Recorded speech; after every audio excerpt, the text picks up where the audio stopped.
In the time I will deliver this thesis, 3 newborns will die from a lack of safe water. Less than 1% of the world's water supply is safe to drink, and much of that is contaminated with parasites, lead, and pharmaceutical waste. So what if I told you the solution to this problem is an office printer? First, we need to understand where we get our clean water from now.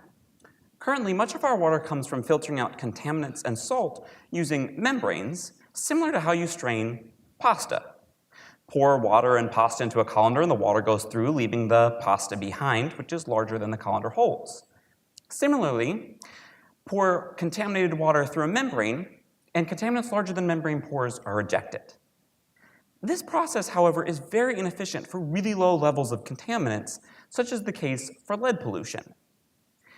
That's like a single macaroni noodle in a swimming pool of water. Currently, the only way to remove that single noodle would be to strain the entire pool through a colander. But I want to stick the colander in the pool and have the macaroni, or lead, strain itself. That is the subject of my research. The membranes, not the pasta.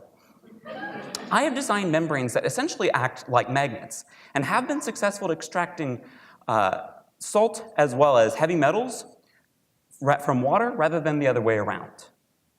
So what does this have to do with a printer? Well, I made these membranes that can extract those small contaminants using an inkjet printer by simply swapping inks for more functional polymers and paper for a different pore support.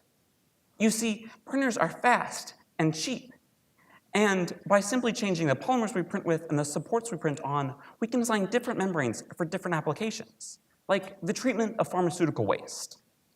Sometimes the production of drugs generates dangerous molecules. These molecules look identical to the good drug, but just its mirror image, like your hands.